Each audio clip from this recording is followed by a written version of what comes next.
Mau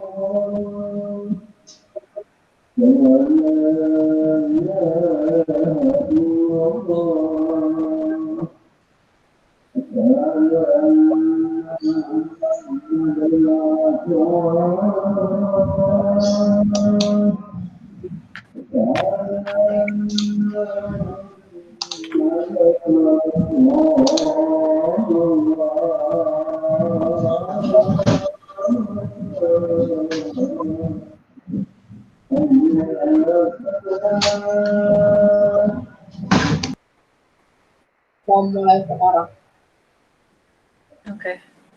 Ini slide-nya jalan kan? Ya udah free kok. Gak apa-apa. Assalamualaikum warahmatullahi wabarakatuh. Kami dari kelompok 5 ingin mempresentasikan hasil diskusi kami yang bermata kuliah analisis laporan keuangan. Saya Rahmanisa Gema Qurani dengan NIM 20191211025. Saya Amalia Husna dengan NIM 2019-121-1031. Dan saya Silha Gurba dengan NIM 2019-1211-035.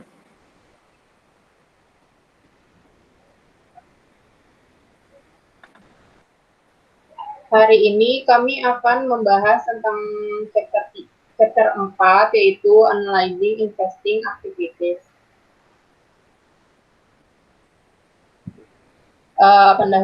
Pendahuluannya itu, aset adalah sumber daya yang dikendalikan oleh perusahaan untuk tujuan menghasilkan laba. Aset itu dapat dikelompokkan menjadi dua, yaitu pertama current atau lancar, yang kedua itu ada non-current. Jadi aktiva lancar itu mencakup kas dan aktiva lainnya yang diperkirakan dapat direalisasikan menjadi kas atau dapat dijual dan digunakan selama satu siklus operasi atau dalam 1 tahun. Nah, kelas utama dari aset lancar termasuk kas, piutang, persediaan, dan biaya dibayar di muka. Yang kedua itu non-current atau tidak lancar. Jadi non-current itu biasa disebut juga dengan aset jangka panjang. Jadi dia itu sumber daya yang diharapkan bermanfaat bagi perusahaan untuk periode di luar periode saat ini, atau dia tuh lebih dari satu siklus operasi atau lebih dari 1 tahun. Nah, aset jangka panjang ini tuh termasuk seperti properti, pabrik, peralatan, benda tak berwujud atau intangible aset, investasi, dan biaya tangguhan. Nah, terus perbedaan alternatif yang sering berguna untuk analisis itu adalah dengan menetapkan aset sebagai aset keuangan atau financial assets atau aset operasi, yaitu operating asset. Yang pertama itu ada aset keuangan atau financial asset, terutama terdiri dari sekuritas yang dapat dipasarkan dan investasi lain dalam aset non-operating. Mereka itu biasanya dinilai pada nilai wajar atau nilai pasar dan diharapkan menghasilkan pengembalian yang sama dengan biaya modal yang disesuaikan dengan risiko.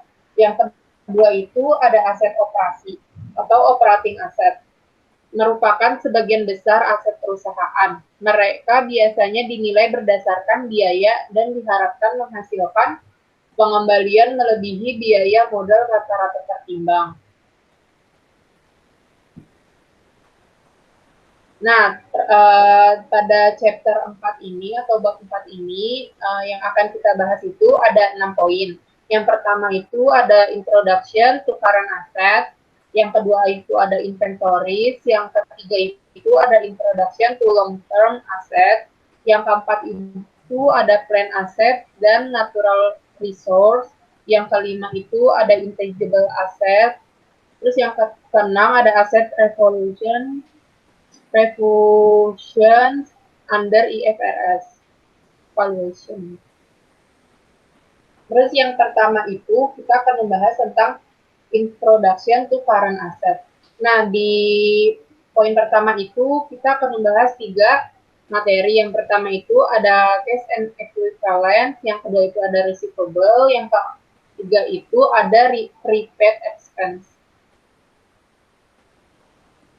Nah, di sini itu ada gambar operating cycle. Jadi, periode waktu antara akuisisi barang atau jasa yang terlibat dalam proses manufaktur dan realisasi kas akhir yang dihasilkan dari penjualan dan koleksi berikutnya. Jadi ini tuh biasanya operating cycle itu tuh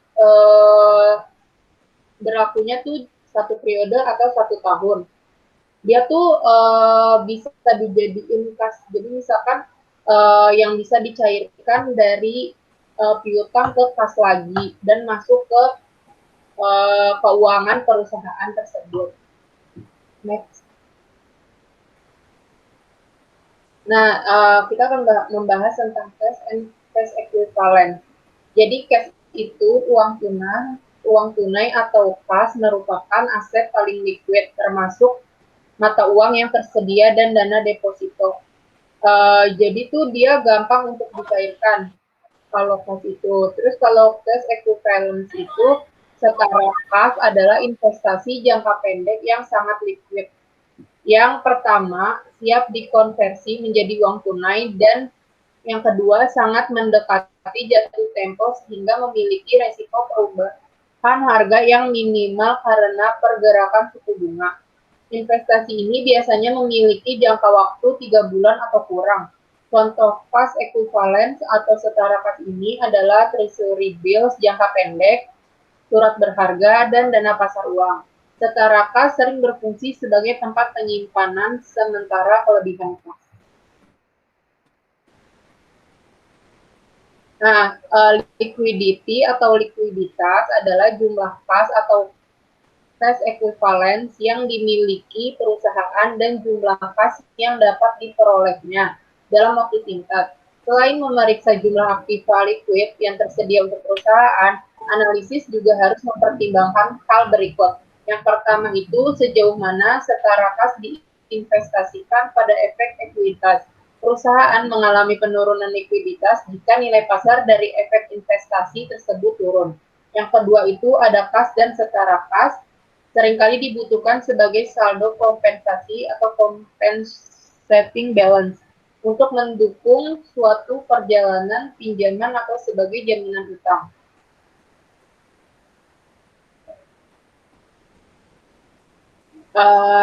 Di liquidity itu dia tuh jadi tuh memberikan fleksibilitas untuk memanfaatkan perusahaan kondisi pasar dan bereaksi terhadap tindakan strategis yang dilakukan pesaing. Jadi likuiditas itu berkaitan dengan kemampuan perusahaan untuk memenuhi kewajibannya pada jatuh tempo.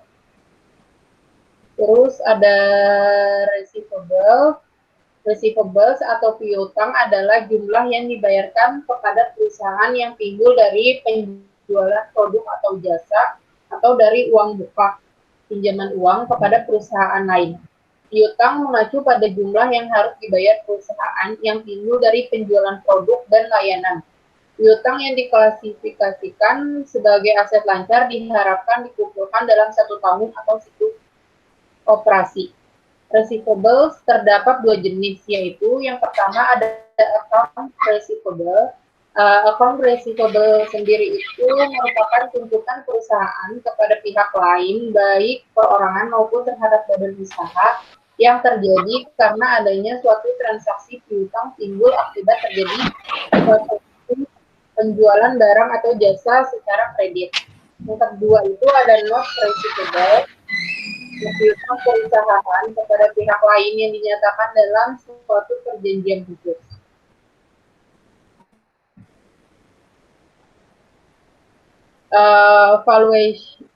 Valuation of receivable itu piutang dilaporkan sesuai dengan NRV atau net realizable value, yaitu rumusnya dengan account receivables dikurang allowance for the full account. Nah, yang kedua itu ada pihak manajemen mengestimasikan AFDA atau allowance for the full accounts piutang tak tertagih berdasarkan pengalaman, keadaan customer, keadaan pasar dan ekonomi sektor, serta aturan-aturan yang berlaku. Nah, di sini ada analisis piutangnya. Jadi itu informasi penuh untuk menilai risiko koleksibilitas biasanya tidak dicakup dalam laporan keuangan. Nah, informasi yang berguna harus diperoleh dari sumber lain atau dari perusahaan. Alat analisis untuk memeriksa koleksibilitas ini mencakup ada 5. Yang pertama itu membandingkan persentase piutang terhadap penjualan perusahaan pesaing dengan perusahaan yang sedang dianalisis. Yang kedua itu kita dapat memeriksa konsentrasi pelanggan, resiko meningkat jika piutang konsentrasi pada satu atau sedikit pelanggan. Yang ketiga itu ada menyelidiki pola umur piutang sudah melewati jatuh tempo dan berapa lama. Terus yang keempat itu menentukan bagian yang merupakan pengalihan atau perpanjangan dari piutang atau wesel tagih masa lalu. Terus yang kelima itu ada menganalisis kecukupan tunjangan untuk diskon, pengembalian, dan kredit lainnya.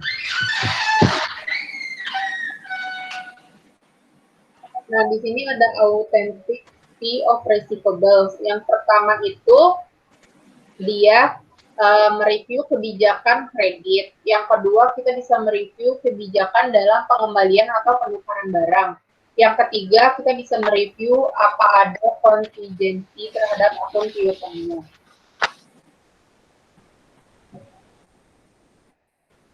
Prepaid expense. Prepaid expense adalah pembayaran uang muka untuk jasa atau barang yang belum diterima. Contohnya itu ada advance payments for rent, insurance, dan utilities dan property tax. Biaya dibayar di muka atau prepaid expense biasanya diklasifikasikan dalam aset lancar karena mencerminkan jasa yang seharusnya memerlukan penggunaan aset lancar.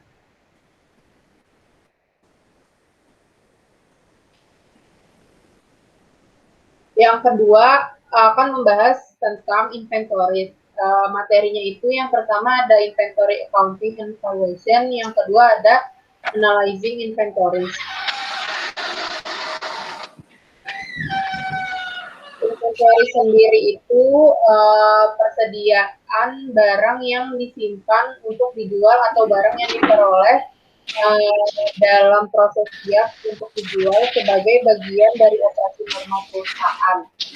Metode pembebanan biaya bagi valuasi inventory penting karena akan berdampak pada pendapatan bersih dan valuasi aset. Metode pembebanan inventory ini digunakan untuk mengalokasi biaya bahan baku yang siap untuk dijual antara harga pokok penjualan atau cost of goods sold dan ending inventory.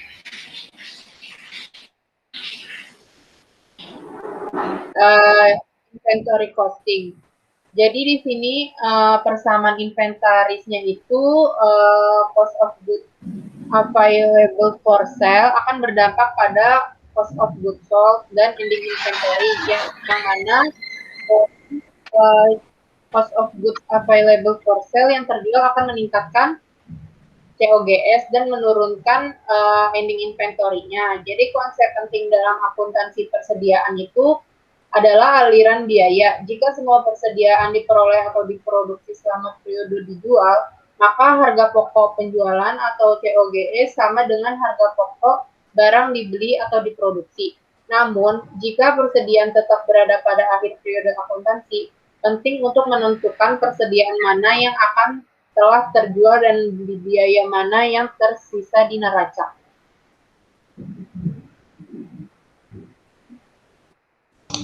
Selanjutnya ini ada contoh soal dari inventory cash flow. Untuk menggambarkan asumsi arus biaya yang tersedia, asumsikan bahwa berikut ini mencerminkan catatan persediaan perusahaan. Inventory on Januari tanggal 1 Januari itu ada 40 unit dengan harganya $500 per unit. Total itu ada $20. Lalu ada inventory purchase during the year, itu ada 60 unit harganya itu $600 per unitnya. Total itu ada $36. Untuk cost of goods sold available for sale-nya itu ada 100 unit dengan totalnya $56.000. Sekarang asumsikan bahwa 30 unit terjual sepanjang tahun dengan harga masing-masing $800 dengan total pendapatan penjualan itu $24.000. GAAP memungkinkan perusahaan tiga opsi dalam menentukan biaya mana yang cocok dengan penjualan. Ini yang pertama, ada first in first out. Jadi unit pertama yang dibeli adalah unit pertama yang dijual. Tadi kan mau dijual dengan harga $800 per unitnya. Yang mau dijual itu ada 30, jadi totalnya $24. Untuk COGS-nya 30 dikali $500 karena pembelian pertamanya yang tadi itu harganya itu $500.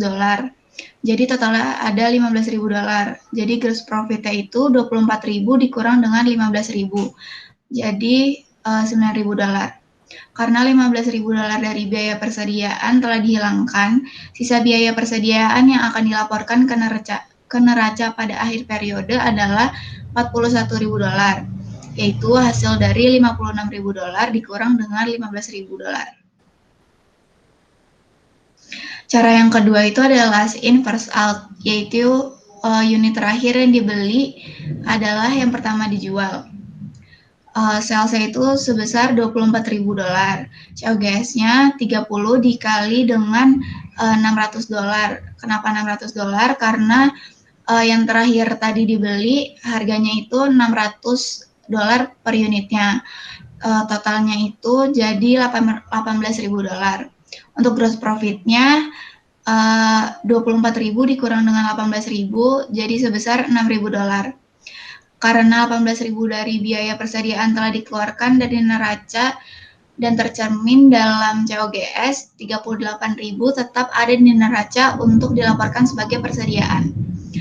Untuk cara yang ketiga itu ada average cost. Unitnya dijual tanpa memperhatikan urutan pembeliannya dan menghitung COGS dan persediaan akhir sebagai rata-ratanya. Salesnya itu $24.000, COGS-nya 30 dikali $560.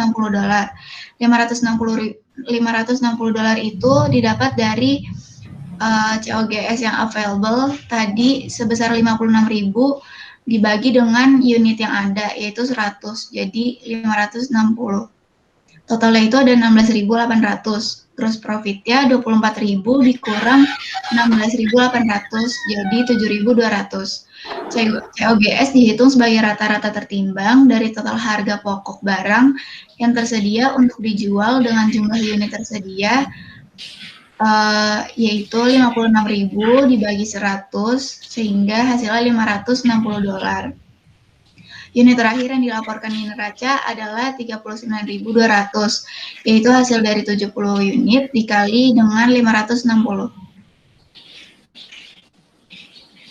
Selanjutnya ada analyzing inventory, menganalisis persediaan. Penyajian kembali LIFO menjadi FIFO ada proses 3 langkah. Yang pertama, inventaris LIFO yang dilaporkan ditambah dengan cadangan LIFO. Yang kedua, hutang pajak tertunda ditambah dengan cadangan LIFO dikali tax rate.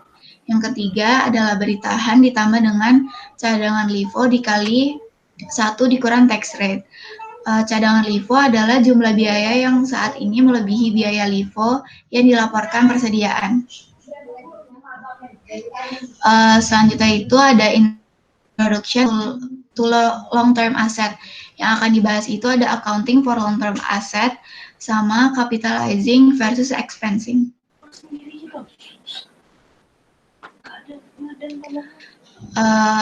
Dari accounting for long-term ini ada tiga yang akan dibahas. Yang pertama itu ada capitalization, yaitu meletakkan aset di balance sheet daripada langsung mengeluarkan biayanya dalam laporan laba rugi, karena diharapkan masa manfaatnya itu dapat meluas ke 1 atau lebih periode di masa depan. Untuk capitalization ini dibagi menjadi dua jenis asetnya. Yang pertama ada hard asset sama soft asset. Kalau hard asset itu dicatat sesuai dengan harga belinya. Kalau misalnya soft asset dicatat sesuai biaya pengembangan internalnya. Biaya pengembangan internal itu ada dua, dikembangkan untuk penggunaan internal, nanti dikapitalisasi selama masa manfaat yang diharapkannya. Yang kedua itu dikembangkan untuk dijual atau disewakan. Nanti dikapitalisasi setelah mencapai kelayakan teknologi. Yang kedua itu ada allocation, yaitu pengalihan biaya aset ke beban secara berkala selama perkiraan manfaat. Proses alokasi itu akan diakui sebagai yang pertama itu depresiasi untuk aset berwujud. Yang kedua ada amortisasi untuk aset tidak berwujud. Yang ketiga ada depletion untuk sumber daya alam. Faktor yang akan menentukan jumlah cost allocation itu ada useful life atau masa manfaat. Yang kedua ada salvage value atau nilai sisa. Dan yang terakhir ada cara untuk mengalokasikan aset tersebut. Yang ketiga itu ada impairment, yaitu ketika arus kas yang diharapkan kurang dari jumlah tercatatnya, sehingga aset tersebut dianggap mengalami penurunan nilai dan dicatat dengan fair value market. Dampak dari impairment itu mengurangi jumlah tercatatnya aset di neraca dan mengurangi profitabilitas dengan jumlah yang sama. Penurunan aset dapat dicatat ketika ekspektasi manajer atas future cash flow inflow dari aset tersebut turun di bawah carrying value. Selanjutnya itu ada capitalization versus expenses, yaitu financial statement and ratio effect. Yang pertama ada effect of capitalization on solvency ratio, yaitu di bawah pengeluaran langsung dari biaya aset. Karena pengeluaran biaya itu segera mengecilkan ekuitas perusahaan dengan aset produktif. Yang kedua ada effect of capitalization for return on investment. Efeknya itu akan memberikan kapitalisasi mengurangi volatilitas dari return on investment ratio. Karena kapitalisasi akan mempengaruhi numerator atau income dan denominator atau investment basis dan return on investment ratio. Yang ketiga ada effect of capitalization on income. Efeknya itu ada dua. Yang pertama, menunda pengakuan beban dalam laporan laba rugi. Kapitalisasi menghasilkan pendapatan yang lebih tinggi dalam periode akuisasi, tetapi pada periode berikut pendapatan lebih rendah dari biaya pengeluarannya. Yang kedua, ada kapitalisasi menghasilkan rangkaian pendapatan yang lebih halus, mengalokasikan biaya aset selama periode manfaat dan menghasilkan angka pendapatan yang akrual. Yang keempat ada effect of capitalization on operating cash flow. Itu akan mengakibatkan ketika biaya aset dikapitalisasi, maka akan dilaporkan sebagai arus kas investasi. Artinya, pengeluaran langsung dari biaya aset akan menambah arus kas keluar operasi dan mengecilkan arus kas keluar investasi pada tahun akuisisi dibandingkan dengan kapitalisasi biaya. Yang keempat akan membahas plan asset and natural resources.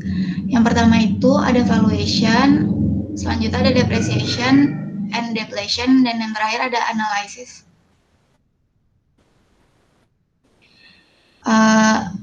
Ini yang pertama ada valuation. Yang pertama ada valuing property, plant, and equipment. Untuk menghitung property, plant, and equipment akan digunakan prinsip historical cost atau mencatat aset pada biaya pembeliannya. Lalu biaya pembelian yang dimaksud adalah seluruh pengeluaran saat memperoleh barang tersebut, termasuk biaya angkut, pajak, dan biaya pemasangan. Yang ketiga ada seluruh biaya akuisisi dan persiapan dikapitalisasi dicatat pada saldo akun aset. Yang kedua ada following natural resources. Untuk menghitung sumber daya alam akan dilaporkan dengan historical cost ditambah dengan biaya penemuan, eksplorasi, dan pengembangan. Biaya sumber daya alam dialokasikan atas total unit perkiraan cadangan yang tersedia. Proses alokasi ini disebut dengan depresi. Selanjutnya ada depreciation. Depreciation adalah alokasi biaya plant dan equipment selama masa manfaatnya. Tanah tidak dapat disusutkan. Untuk depreciation itu kita akan menentukan rate of depreciation dengan ada dua cara. Yang pertama itu dengan menggunakan useful life. Asumsi mengenai masa manfaat didasarkan pada kondisi ekonomi, studi teknik, pengalaman, dan informasi tentang properti fisik dan produktif aset. Faktor yang akan membatasi masa manfaat yaitu kerusakan fisik seperti frekuensi dan kualitas pemeliharaan dan keusangan, yaitu seperti perkembangan teknologi dan kekuatan ekonomi. Lalu yang kedua ada allocation method. Di allocation method ini ada dua cara untuk menghitungnya. Yang pertama itu ada straight line depreciation, yaitu mengalokasikan biaya perolehan aset ke masa manfaatnya berdasarkan biaya periodik yang sama. Ini untuk contoh soalnya, diilustrasikan penyusutan aset senilai $110 dengan masa manfaatnya 10 tahun dan nilai sisanya $10.000. Untuk tahun pertama, depreciation-nya itu sebesar 10.000. Itu didapat dari $110.000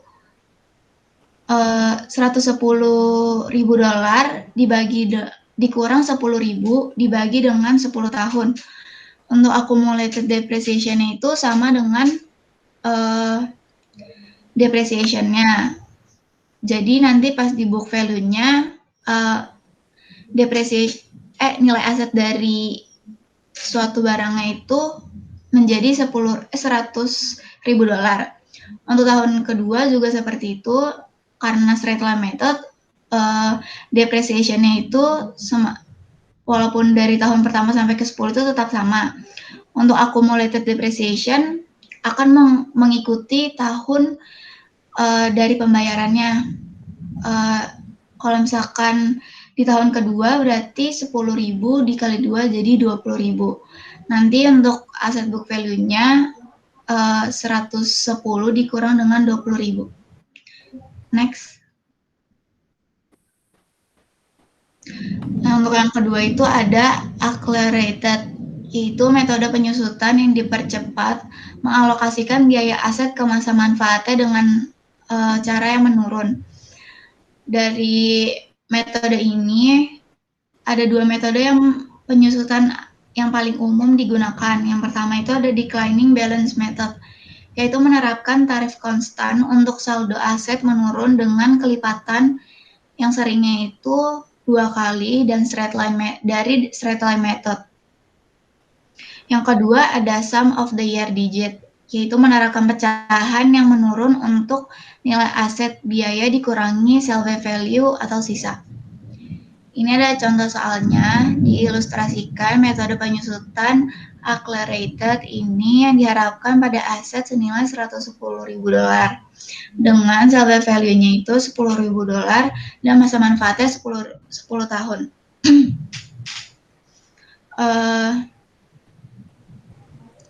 Ini untuk jawabannya. Untuk tahun pertama, yang pertama kan pakai declining balance karena nanti menggunakan kelipatan 2, jadi namanya itu double declining. 22.000 itu didapat dari 110 dibagi 10 dan dikali 2. Kalau misalnya sum of the year digit itu nanti karena ada 10 tahun, jadi untuk pembaginya itu akan pertambahan dari 1 ditambah 2 tambah 3 dan seterusnya sampai 10. Next. Selanjutnya ada depletion. Jadi depresi adalah alokasi biaya sumber daya alam berdasarkan tingkat ekstraksi atau produksinya. Jadi peredaran depresi dengan depresiasi adalah depresi mengalokasikan biaya aset berdasarkan unit eksploitasi sumber daya alam. Sedangkan depresiasi mengalokasikan biaya aset produktif dari waktu ke waktu. Lalu ada analyzing plant asset dan natural resources. Yang pertama, analyzing depreciation and depletion, yaitu menilai kewajaran dasar dari depresiasi, masa manfaat, dan metode alokasi, ditinjau dari setiap revisi masa manfaatnya. Yang ketiga, mengevaluasi kecukupan depresiasi, rasio depresiasi terhadap total aset atau faktor terkait ukuran lainnya. Dan yang terakhir, menganalisis usia plan aset. Jadi, average total lifespan adalah rumusnya itu gross plan and equipment asset dibagi dengan current year depreciation expense. Kemudian rumus dari average age itu ada accumulated depreciation dibagi dengan current year depreciation expense. Kemudian ada average remaining life, itu rumusnya net plan and equipment asset dibagi dengan current year depreciation expense. Dan average total lifespan, rumusnya adalah average age ditambah dengan average remaining life. Yang kedua ada analyzing impairments. Jadi ada 3 masalah analisis yang timbul dengan penurunan nilai. Yang pertama itu mengevaluasi ketetapan jumlah penurunan nilai. Yang kedua mengevaluasi ketetapan waktu penurunan nilai. Lalu yang terakhir ada menganalisis pengaruh penurunan nilai terhadap pendapatan. Lalu pembahasan yang kelima itu membahas tentang intangible asset. Di intangible asset ini akan membahas 4 bahasan. Yang pertama ada accounting for intangible, analyzing intangible, goodwill, dan yang terakhir unrecord intangible and contingencies. Jadi accounting for intangible itu dibagi menjadi identifiable intangibles. Lalu itu intangible asset yang diidentifikasi secara terpisah dan dikaitkan dengan hak atau keistimewaan tertentu yang memiliki masa manfaat terbatas. Kemudian ada unidentifiable intangibles. Itu adalah aset yang dikembangkan secara internal atau dibeli tetapi tidak dapat diidentifikasi dan seringkali memiliki masa manfaat yang tidak terbatas. Dan yang terakhir ada amortization of intangibles, yaitu biaya kapitalisasi untuk identifikasi aset berwujud dan tidak berwujud selama masa manfaat tertentu. Intangible asset sendiri yaitu aset tidak lancar tanpa substansi fisik dan seringkali memberikan hak atau keistimewaan eksklusif. Kehidupan yang berguna seringkali sulit ditentukan dan biasanya diperoleh untuk penggunaan operasional. Lalu analyzing intangible.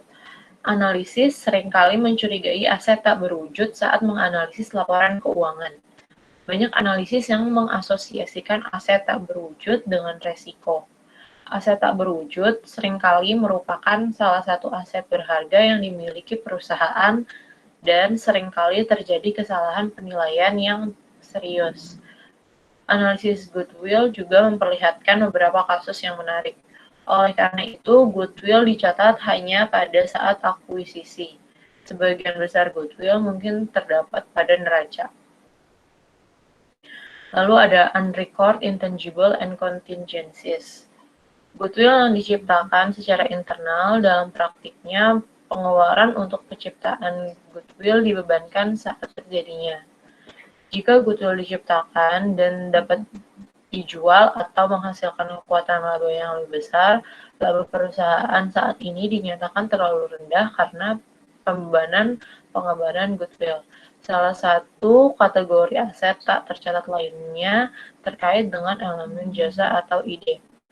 Jadi contohnya itu adalah nama-nama brand. Jadi brand Coca-Cola itu brand value-nya bisa sampai 71,86 billion dollars. Dan contoh-contoh lainnya ada IBM, Microsoft, Google, McDonald, Intel, ada Apple juga. Kemudian di bahasan ke-6 kita akan membahas tentang asset revaluation under IFRS. Di sini akan membahas 3 bahasan. Yang pertama accounting treatment, revaluation disclosure, and analysis implication. Jadi accounting treatment itu IFRS memungkinkan aset untuk ditulis dalam 2 keadaan terpisah. Yang pertama, perusahaan diperbolehkan untuk menilai kembali aset mereka di atas biaya historis yang didepresiasi melalui penciptaan surplus revaluasi. Yang kedua, perusahaan diperbolehkan untuk membalikan penurunan nilai. Sebelumnya, selama nilai write-up tidak melebihi biaya histori yang disusutkan, meskipun kedua ketentuan ini memungkinkan revaluasi aset ke atas, keduanya berbeda dalam detailnya. Dan di accounting treatment itu juga dibagi menjadi 2. Yang pertama itu reversal of prior impairment. Berdasarkan IFRS, penurunan nilai sebelumnya dapat dibalik baik untuk aset berwujud maupun tak berwujud. Jika nilai aset yang mengalami penurunan nilai tersebut kemudian meningkat, maka pembalikan ini dapat terjadi karena berbagai alasan. Kedua kondisi bisnis yang merugikan ini dapat menurunkan nilai pakai aset dan dapat membaik di kemudian hari. Ketiga, perusahaan dapat menemukan penggunaan alternatif untuk suatu aset, sehingga meningkatkan nilai pakai. Selain itu, IFRS melarang pembalikan dan penurunan nilai untuk goodwill. Jadi pembalikan penurunan nilai akan berdampak sebagai berikut pada laporan keuangan. Pertama, aset dengan pemulihan penurunan nilai akan dicatat di neraca sebesar nilai tertulisnya. Yang kedua, ada revaluation model. Revaluasi berkala ini akan terjadi melalui pembentukan surplus revaluasi. Surplus revaluasi adalah jumlah di mana nilai tercatat aset di neraca melebihi biaya historisnya. Penyusutan akan diakui pada aset yang diadopsi model revaluasi. Penyusutan yang berkaitan dengan nilai di atas biaya historis akan berlangsung dikurangkan dari surplus revaluasi.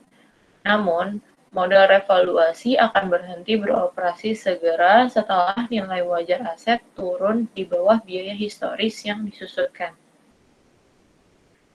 Kemudian ada revaluation disclosure. Ini adalah contoh soalnya sebelum direvaluasi. Pada 31 Desember 2010, equipment senilai 500.000, umur manfaatnya adalah 5 tahun. Didepresiasi dengan metode garis lurus atau straight line method. Jadi jurnalnya itu ada depreciation expense debit senilai 100.000 dan accumulated depreciation equipment di kredit sebesar 100.000 juga. Lalu pada akhir tahun tersebut perusahaan menilai kembali aset berdasarkan harga wajarnya di 31 Desember 2010 sebesar 460.000. Di jurnalnya, di bagian debit, ada accumulated depreciation equipment senilai 100.000 dan tambahan equipment sebesar 40.000. Kemudian di kreditnya juga ada unrealized gain on revaluation equipment sebesar 60.000. Hasil revaluasi dicatat pada Statement of Financial Income dengan nama akun Other Comprehensive Income pada klasifikasi equity seperti ilustrasi di samping. Sedangkan equipment dengan nilai barunya dicatat pada klasifikasi non-current asset. Kemudian ada analysis implication. Jadi Exhibit 4.7 ini menggambarkan laporan laba rugi dan neraca TAM setelah membalikan efek revaluasi aset. Penurunan nilai yang terjadi pada tahun 2009 mengurangi pendapatan TAM untuk tahun tersebut lebih dari 60%. Dan mengurangi ekuitas pemegang saham lebih dari setengahnya. Di Exhibit 4.7 ini juga menunjukkan bagaimana revaluasi aset mempengaruhi rasio kuncinya. Misalnya pada tahun 2008, revaluasi aset mengurangi rasio hutang terhadap ekuitas dari 73,9 menjadi 9,9 dan ROE-nya dari 941% menjadi 108%. Secara keseluruhan dapat dilihat bahwa TAM dapat melaporkan posisi keuangan yang meningkat secara signifikan di tahun 2008 melalui revaluasi asetnya. Terus ada the following issues that should be considered when analyzing asset revaluation, yang harus dipertimbangkan pada saat menganalisis aset revaluasi. Yang pertama itu, ketika dilakukan untuk alasan yang sah, revaluasi aset sebenarnya dapat meningkatkan angka neraca dengan mengizinkan penurunan nilai, tetapi melarang membalikan dari penurunan nilai sebelumnya. US GAAP menciptakan bias konservatif pada neraca dengan memungkinkan pembalikan penurunan nilai sebelumnya. IFRS memungkinkan penyajian neraca yang kurang konservatif. Kemudian yang kedua, ada jumlah pendapatan dipengaruhi secara negatif oleh jumlah transitoris yang besar yang diinjak melalui revaluasi aset, baik ke atas maupun ke bawah. Seorang analisis harus menyadari hal ini dan menghapusnya dari pendapatan yang dilaporkan, terutama ketika istilah profitabilitas operasi periode atau perkiraan pendapatan masa depan. Selanjutnya yang ketiga, ada revaluasi seringkali dilakukan atas kebijaksanaan manajemen. Oleh karena itu, penting untuk menghilangkan efek revaluasi aset saat melakukan perbandingan antar perusahaan. Dan consider yang keempat, itu perbandingan antar waktu dapat dipengaruhi oleh revaluasi aset. Misalnya, VaR revaluasi aset memiliki efek meratakan pendapatan dan rasio TAM untuk merendahkan unrealitas tanpa revaluasi lebih tidak stabil. Kemudian ada contoh soal dan pembahasannya.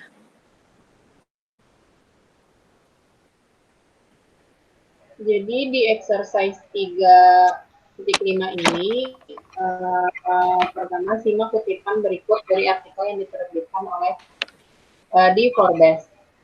The super solvent tidak lagi merupakan tanda padi-padi untuk bebas dari hutang.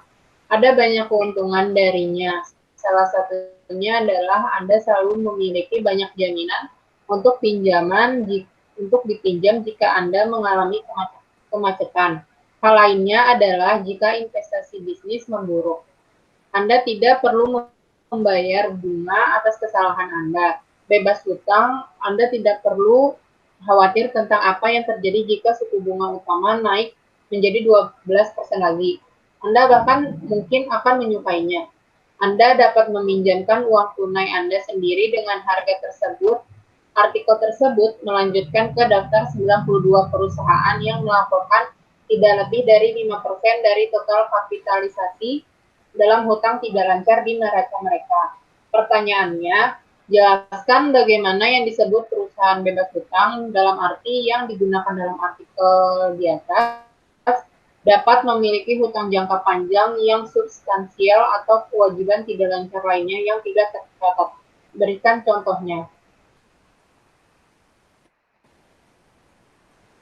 Jadi, sejumlah perusahaan besar memiliki rasio utang yang kecil. Namun, bahkan ketika sebuah perusahaan menunjukkan sedikit jika ada hutang di neracanya, ia dapat memiliki kewajiban jangka panjang yang cukup besar. Situasi ini dapat mencerminkan satu atau lebih dari beberapa faktor seperti komitmen sewa, mencerminkan atribut hutang muni yang berbeda dan juga laporan kewajiban jangka panjang. Banyak perusahaan memiliki kewajiban pasca pensiun yang sangat besar dan tidak didanai. Ini sering tidak dicatat di neraca, tetapi diungkapkan dalam catatan. Pada suatu waktu, kasus dapat dibuat bahwa kewajiban tersebut tidak menjadi masalah. Selama bisnis beroperasi, pembayaran akan dilakukan dan jika bangkrut, kewajiban akan berakhir. Beberapa perusahaan menjamin suatu perusahaan lain yang paling umum adalah yang pertama, anak sewa yang tidak dikonsolidasi. Meski diungkapkan dalam catatan, utang yang nyata dan bisa besar ini tidak dicatat di neraca induk. Yang kedua itu ada hutang off balance sheet, seperti obligasi pendapatan industri atau pembiayaan pengendalian polusi di mana pemerintah kota menjual obligasi bebas pajak yang dijamin untuk pembayaran adalah kasus-kasus di mana neraca yang seharusnya bebas hutang bisa terlihat jauh lebih buruk jika kewajiban ini dicatat. Selanjutnya ada exercise 3.13. IMB baru-baru ini mengumumkan niatnya untuk mulai menawarkan program pensiun saldo kas. Program pensiun saldo kas adalah salah satu bentuk program pensiun iuran pasti. IMB tidak sendiri karena ada kecenderungan berbeda yang mendukung program pensiun iuran pasti. Pertanyaannya, yang pertama, jelaskan konsekuensi untuk analisis singkat dan variabilitas pendapatan dan arus kas untuk manfaat pasti dengan program pensiun iuran pasti. Rencana iuran pasti tidak dipengaruhi oleh variabel seperti kinerja pasar saham dan masa kerja dan masa hidup karyawan. Akibatnya, beban dan kewajiban pensiun yang terkait dengan program iuran pasti lebih dapat diprediksi oleh sedikit variabel daripada beban dan kewajiban pensiun yang terkait dengan program imbalan pasti.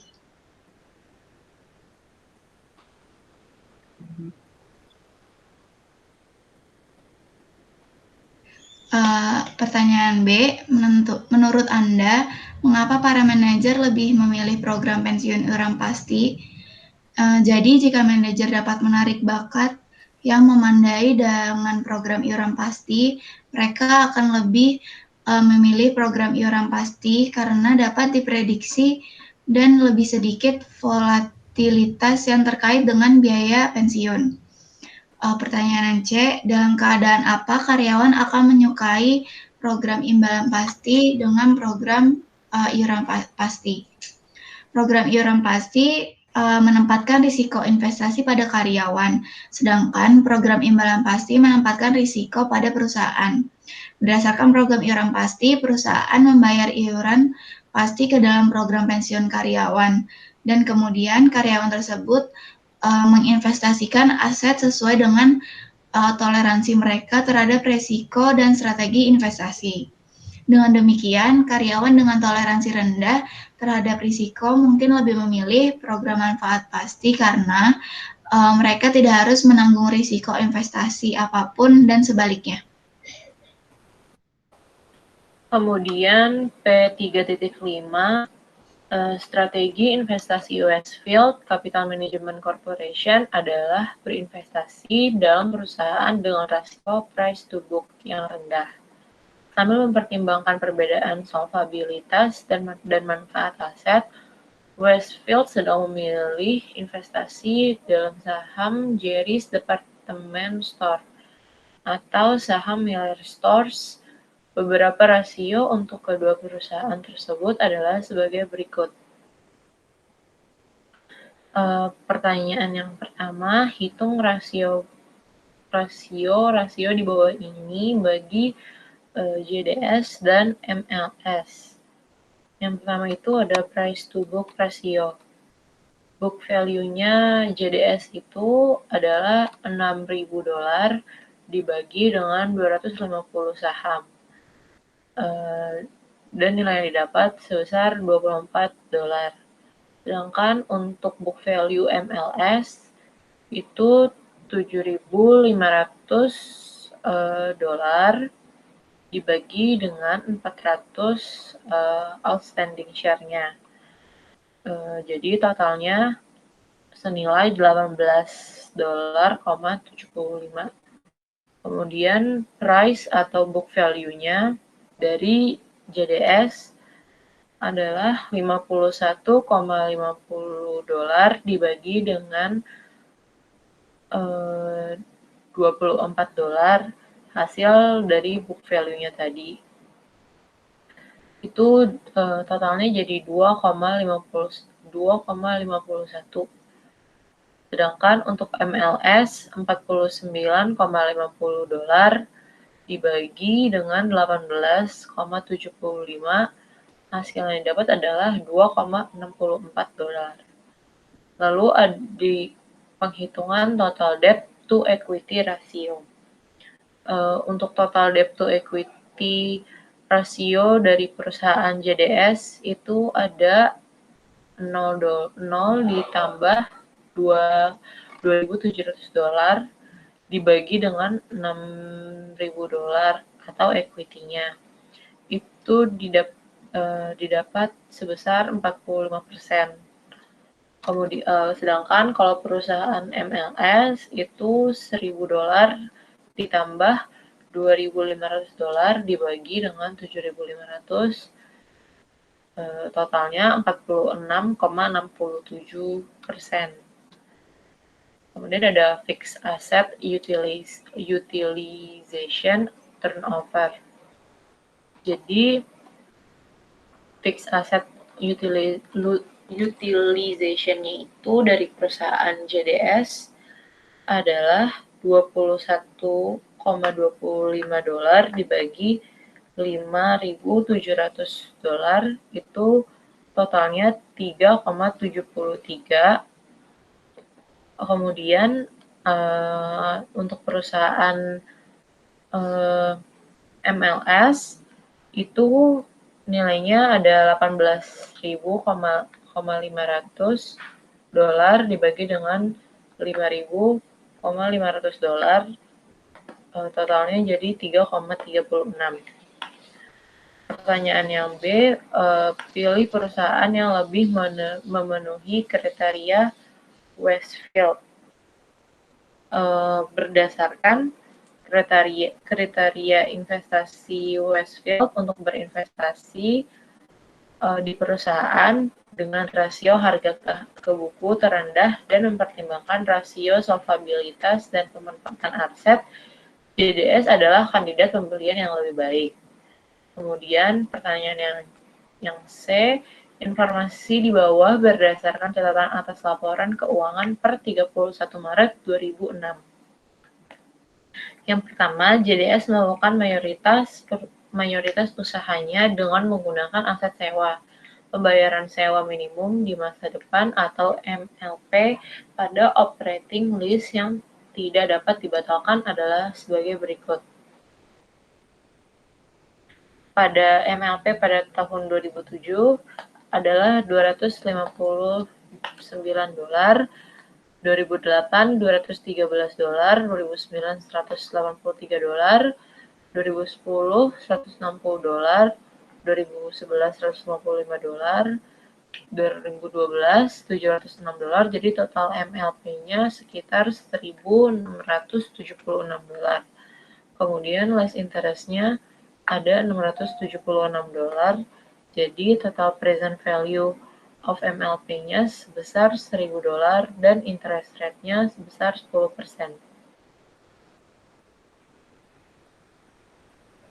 Yang dua ini, MLS memiliki seluruh properti dan book. Yang ketiga, selama tahun fiskal yang berakhir pada tanggal 31 Maret 2006, JDS menjual piutang dengan jaminan resource senilai 800 juta dolar. Masih outstanding sampai akhir tahun. Yang keempat, seluruh pegawai JDS terdaftar dalam program pensiun iuran pasti yang disponsori oleh perusahaan. MLS mensponsori program pensiun manfaat bagi pegawainya. Nilai wajar aset program pensiun MLS adalah 3.400 juta dolar. Tidak ada biaya pensiun yang diakui wajar aset program pensiun dalam neraca per 31 Maret 2006. Catatan bahwa akun MLS untuk program pensiun berdasarkan SFAS nomor 87, rincian kewajiban pensiun MLS adalah sebagai berikut. Yang pertama itu ada vested di ABO itu sebesar 1.550.000 dolar, di PBO-nya itu ada 1.590 dolar.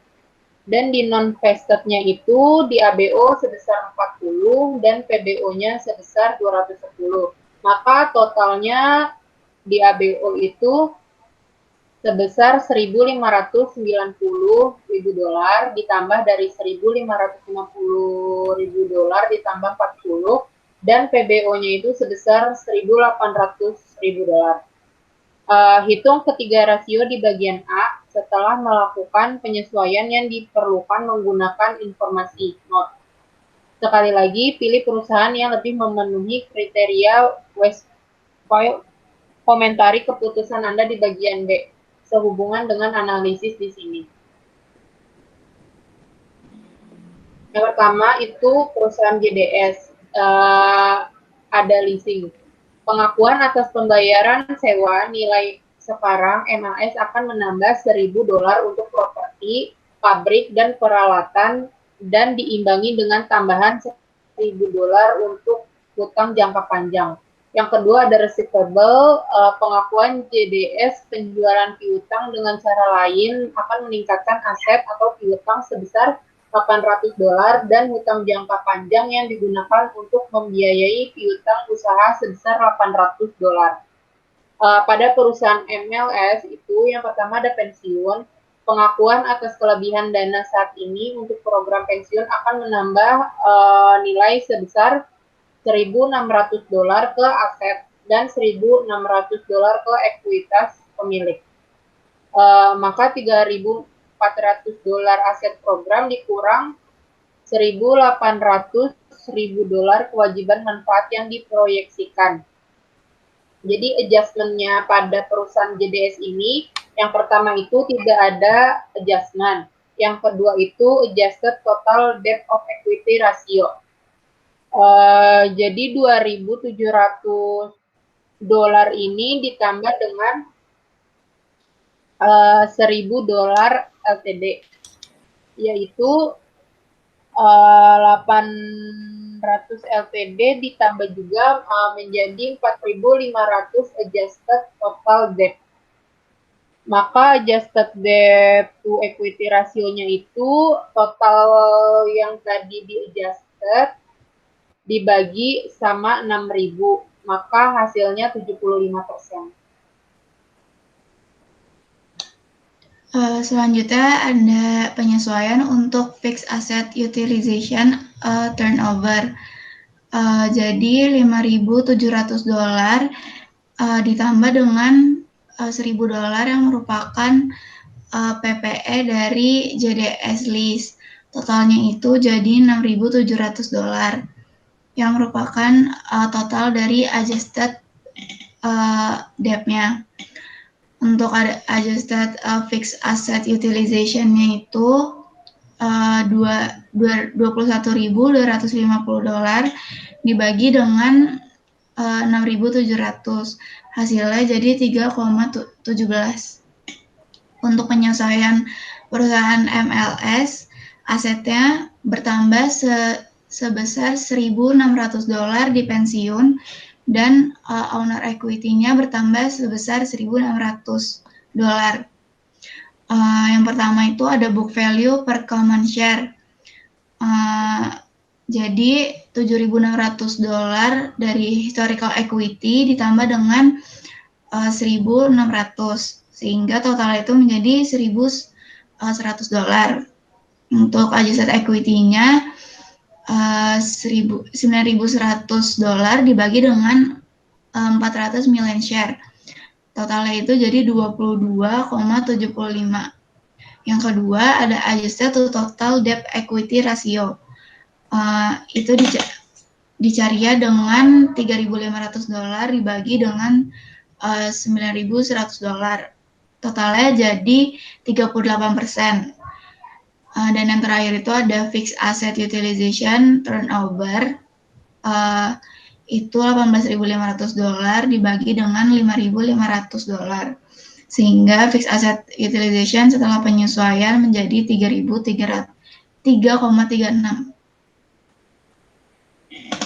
Ini analisa untuk pilihan perusahaan yang lebih memenuhi kriteria Westphal. Berdasarkan kriteria investasi Westphal untuk berinvestasi di perusahaan dengan harga yang disesuaikan rendah ke buku dan mempertimbangkan rasio, solvabilitas, dan pemanfaatan aset yang disesuaikan, MLS adalah kandidat pembelian yang lebih baik karena memiliki debt to equity lebih rendah dan fixed asset utilization lebih tinggi dari JDS. Sekian presentasi dari kelompok kami, kurang lebih mohon maaf. Wassalamualaikum warahmatullahi wabarakatuh.